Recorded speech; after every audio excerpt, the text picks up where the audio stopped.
Yo, what's up, dudes?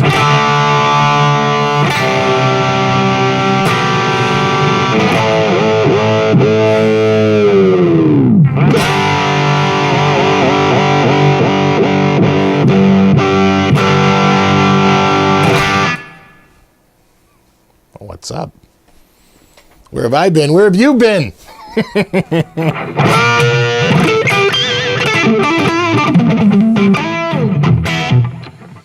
So a very quick video, just to say, I haven't gone anywhere. I'm back.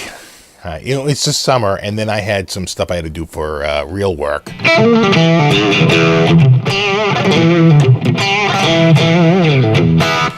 I'm running through TH2 through a clean patch. And all the distortion you're hearing, and all that clean, just by backing off on the volume, is from the new Seymour Duncan 805 distortion pedal, which is like phenomenal. I'm loving this thing, and I got a video coming up on that real soon.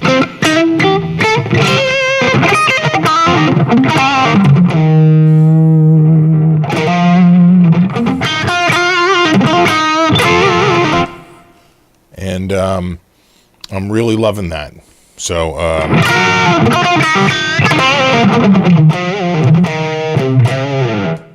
stay tuned for that. And while we're talking about upcoming videos, I think that there's going to be a little bit more regularity with my videos. I've been trying to put out 1 or 2 a week for a while now, and I think that's going to continue. I don't think I'll be doing much more than that. Maybe 3 a week on occasion. But what I'm trying to do is set up a little bit more regularity so that I know what to prepare and I can keep focused, and you know what to expect, and you can look forward to stuff and know when things are going to be coming out. So I thought about this over the summer while I was doing a little bit less online and a little bit more development. And so I came up with a few different areas: setting up instruments, setting up guitars, going through and talking about what I know. I did work in a music store for 10 years, and I did set up probably, I don't know, a half a dozen to a dozen guitars every month. You know, it's like I was probably doing a restring a day there for a while. I mean, it was pretty crazy. So, you know, you learn a few tips and tricks for getting that done. And whatever I can impart, I'll be glad to do it. So, sort of setups, installing pickups, setting up a Floyd Rose, installing, you know, tuners, you know, whatever. I don't think we're going to get into, you know, maybe truss rod adjustments, but, you know, probably not filing frets or anything like that, because people just generally don't do that at home. That's a little too focused. But, you know, there's a lot to cover other than that, and we can, you know, I can show you different things. And, you know, I've talked about doing it before, and I did try to shoot a restring video, but I think now that I have the GoPro, it'll be a lot easier because it can do the close-up shots and come out really good. So, anyway. Setup stuff, and of course reviews. I've got the this Duncan pedal,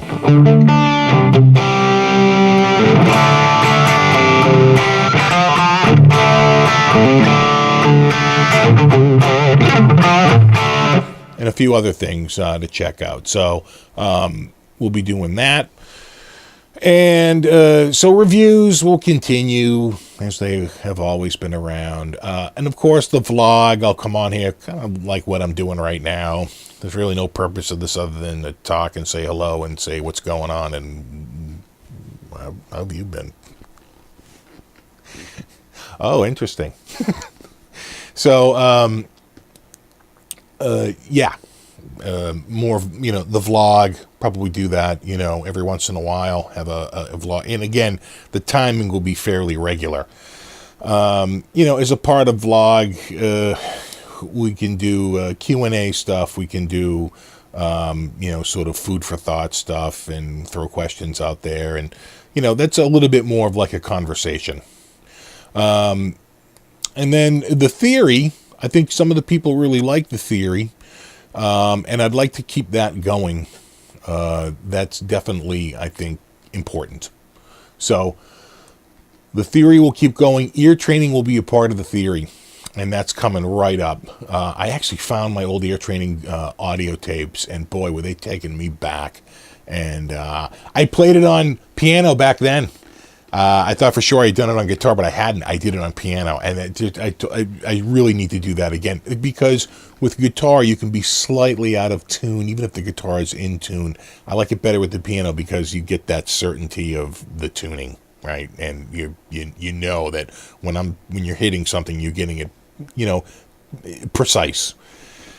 So, ear training theory, that'll be a program that will continue on. That's not going anywhere. That's coming back, roaring back. And then I'm going to do a section on like guitar tech.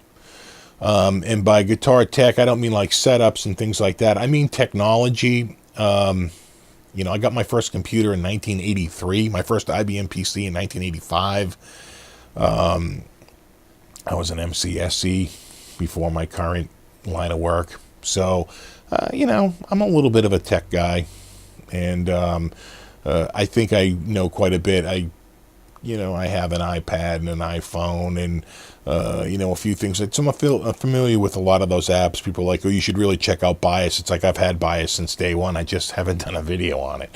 And, there's been so many videos out there. I wasn't really sure what I could add to it. But, maybe I can, come up with some patches or something. We can go through it and take a look. But I'll do a little bit more on the tech. I always thought that my setting up my PC video was unfocused. I when I watch that video, I cringe at my lack of focus on it. So we will probably revisit that and get into, I think, a little bit easier setup, because a lot of people say, I really like the sound you're getting. I would like to get a similar sound. How can I do that, on a budget? And that I can help you with. So we'll do a little bit more with the tech. And the last item would be lessons. I think so many other people just do the lesson thing. I don't know that there's much I can really, add to that. But I may do sort of a quick lesson thing where I do, just like a riff or something very small. Don't get really into too heavy detail. Keep the videos very short and put them out on a more frequent basis. And for that, I might do actually just another channel. And if people want that in their stream, they can subscribe to that channel. And if not, then don't. Because, I think focusing it like that would make more sense for me. And so that's it. I've already sort of gone through the calendar and planned out about 35 videos for the rest of this year, roughly. And that includes a break around Thanksgiving and a break around Christmas. So it should be good. And I'm looking forward to doing it. And I'm looking forward to being back real soon. I will, next up is probably going to be the 805 review, because I love this pedal.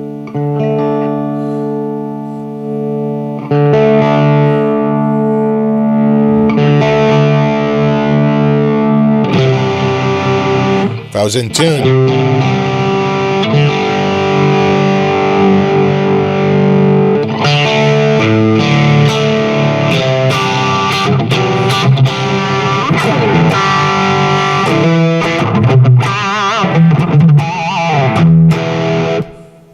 It can just get so gnarly.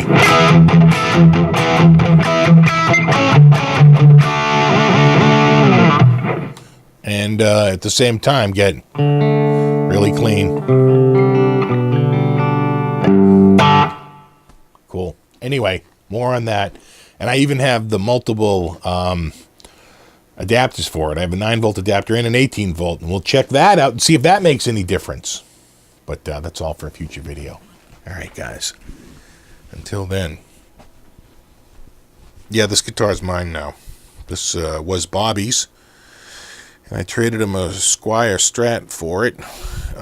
This guitar needed a bit of work, but I've worked on it, and I think it's playing a little bit better than when Bobby had it. The body and the headstock are two different colors because this is an 87. The headstock is supposed to be black, but the guy liked the multiple colors, so he painted it, you know, and he didn't match it right. And then Bobby tried to match it a little better, and he didn't get it right. So Bobby wanted to go back to black, but they sent him the wrong decal. They sent him a black one. So, you know, it's like just such a snafu, right? But the neck has a decent, I don't know if you can see that. Got a decent flame grain to it.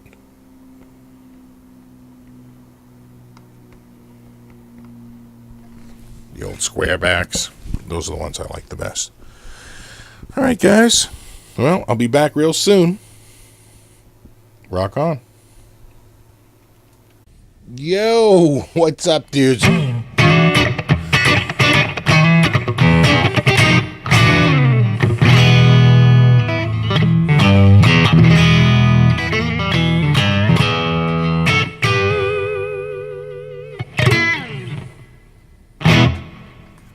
What's up?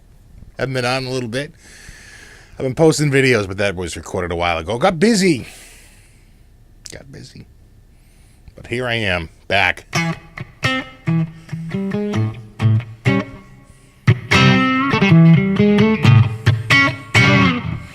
So I was surfing around Guitar Center used, which I've been known to do. And I saw this. Check out the new axe. All right, now I said I wasn't going to buy a guitar again for this year. And then when I posted the Charvel video and I said, check out Bobby's new guitar, there people were like, I thought you said you weren't buying another guitar. I said, this is Bobby's. It's Bobby's. But this one isn't. This one is mine. So I'm looking on Guitar Center used and I see Ibanez S420, $299. And those of you who are Ibanez enthusiasts, is that an S420? An S420 right there. Check out the back. Anybody? Bueller? Satch Boogie? You know what this is. It's an Ibanez 540R Radius. Much more expensive guitar than an S420. So, you know, I just think it's that, you know, you get the younger guys, these guitars, they just have no idea what they are. And the manager, you know, was managing a bagel shop 2 years ago, and you know, he's a business guy, right? So he has no idea. He's like, yeah, whatever you say, dude. So you see these out there. So this is an 88, and that's an 88. But if you notice, this one has the little mini dot inlays, and this one has much bigger dot inlays, and that has a different neck. This neck is smaller, more like the Wizard. You know, having played countless Wizard necks, I own, 1, 2, 3, is it just 3? 4. Yeah, 4 Wizard necks. 1, 2, 3, 4. And then I think, what do they call the one on the RG 3120? I think they call that the Ultra, right? And is that what they call that one too, the Ultra? Because it feels different than all of them. That's almost like the Wizard U.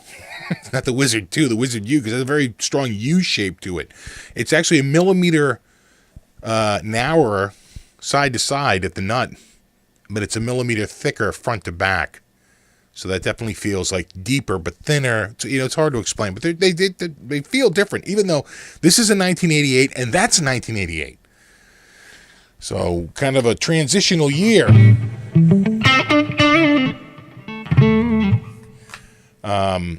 You know, for the instrument. Actually, let me just look really quickly. Oh, yeah. So what is this? Does this one say? Yeah. Yeah, Ben Salem. Or Ben Salem. Pennsylvania. So these were sort of, made in Japan and assembled in the USA. The final product was probably the pickups, which were made in New York City by DiMarzio. This guitar has not just a different neck, but it also has this sort of tremolo feature that was short-lived, very beloved, and kind of a collector's item. And that's called the Ibanez Backstop. That one I thought was going to have it. It's like I run down, I bought that one used for $260. And I got this one for $299. And this one has the backstop. Now, if you go on to eBay and you look up Ibanez Backstop, you'll see them all there all day long for between like $190 and like $250 for the backstop. Just the backstop. They pull them out. That doesn't have the holes in the back where it would have been mounted, so I don't think that ever had a backstop in it. This one did. So that obviously, maybe it's a later in the year model, because then they transitioned to a larger dot, I think in 89. But the smaller dot was still out there in stock, right? You use whatever they have through 89. So if you look at the breakdown on, say, like the Ibanez Wiki, this guitar with the small dots is like 87, 88, 89, and that one's like 88, 89, like 90. And then I think they go back to small dots, I forget. But they're sort of all over the place with this model. And this is the precursor to the Joe Satriani. And, it's a great guitar. Basswood body, maple neck, rosewood fingerboard. DiMarzio made pickups. It came in, it was filthy. And the guy had disassembled. He had disassembled the Ibanez backstop. It's probably too perplexing. But if you don't know what a backstop is, it adds like a notch to a floating tremolo. So a floating tremolo has an equilibrium between the strings and the springs, right? They equal each other. If the strings had more tension, it would pull the bridge forward.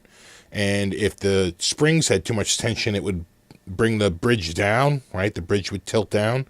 So we don't want it to go, we want it to be even, right?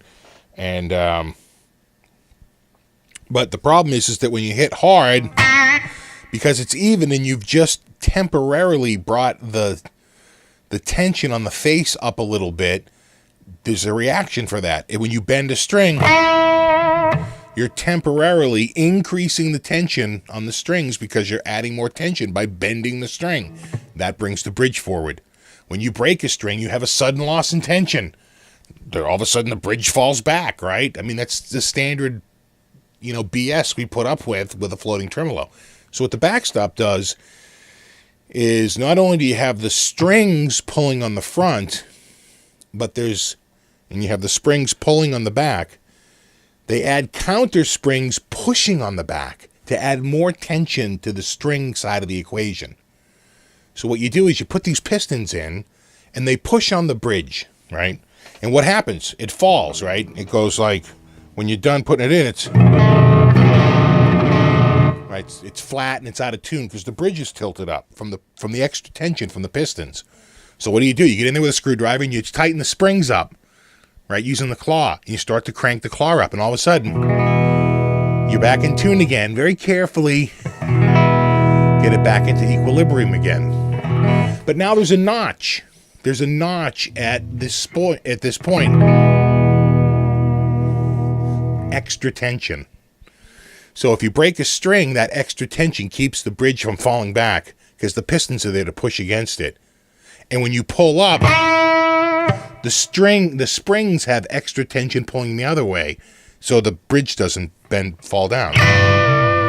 And it's basically tremolo stabilization. I mean, Tremsetter makes one. Goldo makes one. Goldo's the closest to this. 2 Goldos is one of these backstops. You could make one of these backstops for about $80, about $40 a Goldo box. But you'd need 2. I think if you're using 9s, you could get away with 1.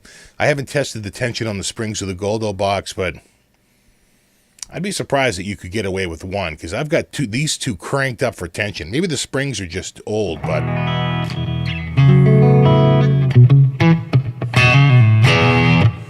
think I had the distortion box off here. Let me turn the distortion box back on. We'll bring the drive down a little bit.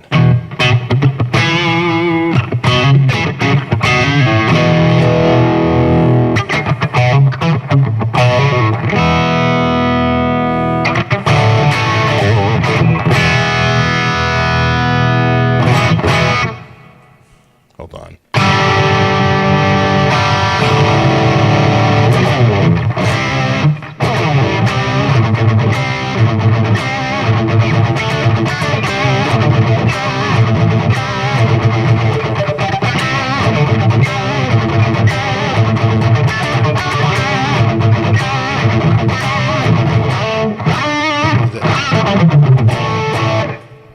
Something like that.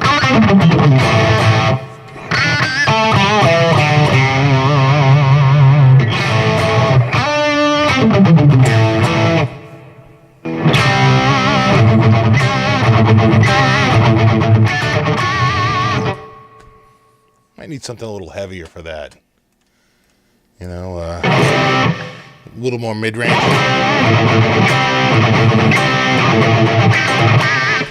That's almost too much mid. Yeah, I like that. It has a little bit more bass to it.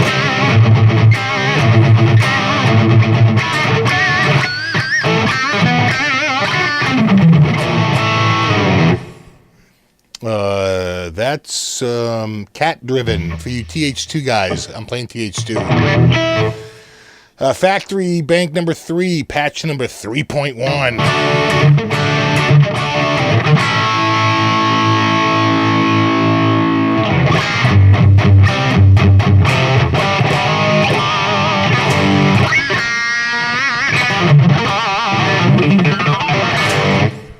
So it's, you know, it's just a kind of a cool buy, and that's why I did it. And this is the last one. Christ, it's like December 2nd.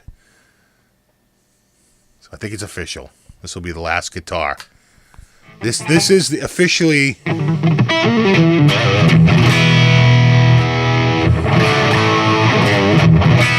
last guitar of 2014. And I'm already looking forward to 2015. All right, guys. That's it. Let me take a little closer look at this one. It was filthy. You know, take a quick look at my Facebook page. You'll see it was a dog. But polished the frets and cleaned all the gunk off of it and fixed up the old tremolo system, and it's working pretty good. All right, guys, as always, rock on.